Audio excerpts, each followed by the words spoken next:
Salve, salve meus irmãos, Eduardo de Oxóssi falando hoje sobre a morte. A morte nada mais é do que o encerramento da vida, o término da consciência no caso dos seres racionais, o desligamento da carne, da matéria. Ela pode acontecer de forma parcial, quando apenas um ou mais órgãos falece, mas o ser ainda se mantém vivo por aparelhos, ou total, de forma que nem com aparelhos aquele corpo consiga ainda se manter vivo.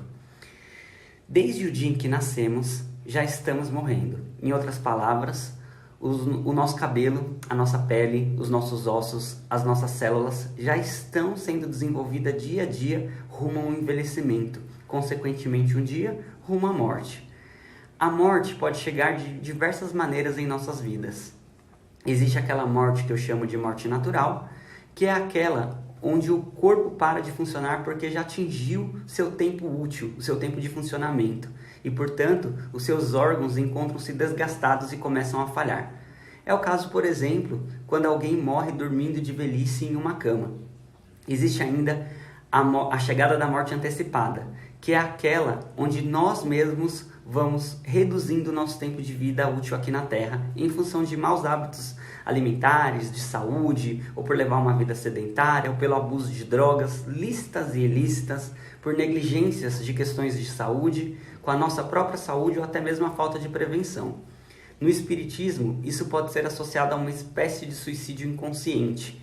Mas eu não vou entrar muito nesse mérito, até porque eu sou um sacerdote de Umbanda e não teria propriedade nem o direito de falar aqui em nome dos kardecistas. No final desse vídeo eu vou tentar deixar uma versão um pouco mais umbandista particular minha sobre a morte. Fica comigo que você vai entender o raciocínio. Continuando, a morte pode ainda chegar em nossas vidas por acidentes. São aquelas famosas situações ditas como coincidências ou fatalidades. Alguém que estava fazendo um serviço em casa caiu, bateu a cabeça, um avião que caiu num prédio e matou muitas pessoas, um incêndio em uma fábrica que matou seus operários que estavam apenas indo trabalhar e assim por diante. A morte pode chegar por um suicídio, onde tiramos a nossa própria vida, pode chegar por um assassinato, onde alguém tira a nossa vida, pode chegar por pena de morte, quando a sociedade decide interromper a nossa vida, neste último caso se limita aos países que atuam com isso, e por fim, a morte pode chegar por negligência política, quando morremos por consequência da má gestão dos cuidados básicos que o Estado deveria promover a nós e a nossa família. E eu não estou aqui fazendo uma apologia a um governo A ou B, tá? Mas imagine, por exemplo, acidentes como o de represas que rompem e matam muitas pessoas, pois o dinheiro público, que era para estar sendo destinado à manutenção e fiscalização delas, foi destinado para a corrupção. Quem paga com a vida pela má gestão pública é o povo. Diante de tudo isso, eu pergunto para vocês, quem decide quando vamos morrer? Quem decide se vamos morrer naturalmente, acidentalmente, de assassinato ou de outra maneira?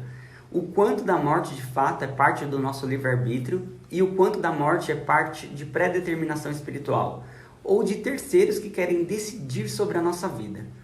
Na Umbanda uma coisa é fato, não temos todas as respostas para este tema exatamente pela complexidade do mesmo, porém, sabendo que a Umbanda é uma religião que respeita as explicações de outras religiões e muitas vezes absorve e compactua com o conceito delas, como é o caso do próprio Espiritismo, da Pagelança, do Catolicismo, das religiões de matrizes africanas, do Catimbó e infinitas outras que acabam contribuindo com a Umbanda, é que temos que ter o respeito e ter em mente que aí no seu terreiro pode ser dado ênfase maior sobre a versão A ou B da morte em função da doutrina da sua casa, do que o seu sacerdote aprendeu.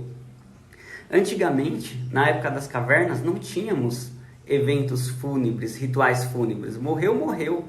Quando alguém morria, quando alguém de determinada tribo morria, inclusive comiam-se parte da carne ali dos dejetos ou simplesmente largavam o corpo para lá e seguiam em frente sem vínculo emocional. Em épocas mais medievais, aquelas de castelos, em função das constantes guerras, os corpos começaram a ser enterrados até para evitar doenças, maus cheiros, peste e outros problemas decorrentes da decomposição de morte em massa. Em tribos consideradas pagãs, quando se enterrava um membro e ali no túmulo dele surgia uma flor, uma árvore, uma planta, acreditava-se que ali havia ocorrido um evento espiritual, sobrenatural, sagrado. Não havia ciência para atrelar estudos de adubo, de corpo em decomposição ao crescimento de qualquer coisa sobre aquele túmulo. Em culturas nórdicas, era comum a cremação do falecido, cuja alma seguiria para Valhalla. No Egito, ao morrer os faraós, eles eram embalsamados e enterrados com todos os seus escravos vivos. Para alguns tipos de bruxaria, é defendido que se enterre sim o corpo para que ele sirva de alimento à cadeia da mãe natureza que tanto o alimentou em vida. O termo velório advém de velas de um período em que não se tinha energia elétrica. Os corpos eram velados na sala das casas à luz de vela. Poderíamos dar aqui infinitos exemplos de ritos fúnebres, inúmeros conceitos sobre a morte, mas a questão é, a maneira cultural em que a morte e seus ritos são entendidos por nós impacta diretamente sobre o tipo de dor que teremos e como a gente vai se sentir. Impacta diretamente no que achamos que teremos que fazer quando alguém que amamos morre, tá? Então imagine o seguinte, quem é contra ou a favor da cremação, quem é contra ou a favor do enterro, quem é contra ou a favor da eutanásia, quem é contra ou a favor da pena de morte, quem é contra ou a favor do aborto e assim por diante. Se a sua influência é mais cristã, você vai estar mais favorável ou suscetível a acreditar no conceito de céu e inferno.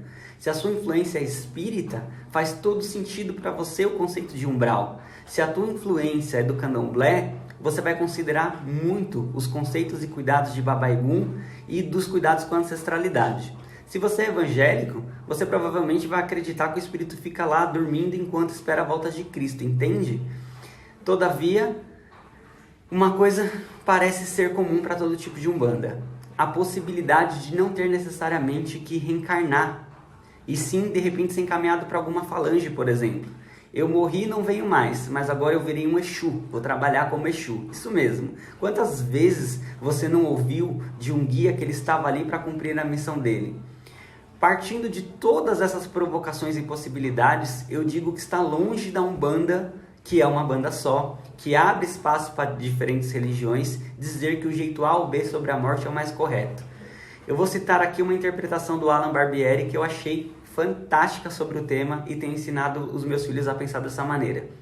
O Alan diz o seguinte em um dos seus vídeos: Oxalá, na sua sabedoria, permite à humanidade essas diversas possibilidades e experiências de desencarne sobre a morte. Para quê? Para que cada organismo possa passar a experiência que ele precisa na sua evolução. Olha que imensa sabedoria esse conceito. O que isso significa? Quem precisa do umbral tem umbral, quem precisa virar falange vira, quem precisa dormir eternamente dorme, quem precisa reencontrar seus antepassados reencontra, quem precisa reencarnar, reencarna. Eu achei essa explicação dele muito pertinente e respeitosa.